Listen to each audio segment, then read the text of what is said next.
The Holy Bible, New Testament, New International Version. The Second Book of Corinthians chapter 10, verse 1 to 18. Paul's defense of his ministry. By the humility and gentleness of Christ, I appeal to you, I, Paul, who am timid when face to face with you, but bold toward you when away. I beg you that, when I come, I may not have to be as bold as I expect to be toward some people, who think that we live by the standards of this world. For though we live in the world, we do not wage war as the world does. The weapons we fight with are not the weapons of the world. On the contrary, they have divine power to demolish strongholds. We demolish arguments and every pretension that sets itself up against the knowledge of God, and we take captive every thought to make it obedient to Christ, and we will be ready to punish every act of disobedience, once your obedience is complete. You are judging by appearances.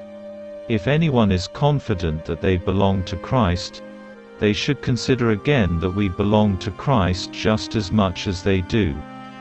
So even if I boast somewhat freely about the authority the Lord gave us for building you up, rather than tearing you down, I will not be ashamed of it. I do not want to seem to be trying to frighten you with my letters.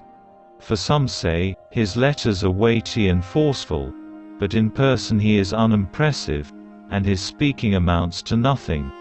Such people should realize that, what we are in our letters when we are absent, we will be in our actions when we are present. We do not dare to classify or compare ourselves with some who commend themselves. When they measure themselves by themselves, and compare themselves with themselves, they are not wise.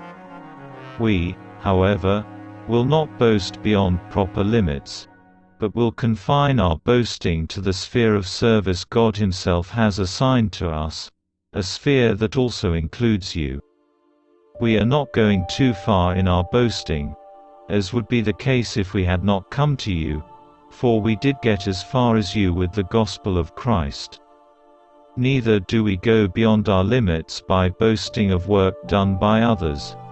Our hope is that, as your faith continues to grow, our sphere of activity among you will greatly expand, so that we can preach the gospel in the regions beyond you. For we do not want to boast about work already done in someone else's territory. But, let the one who boasts boast in the Lord.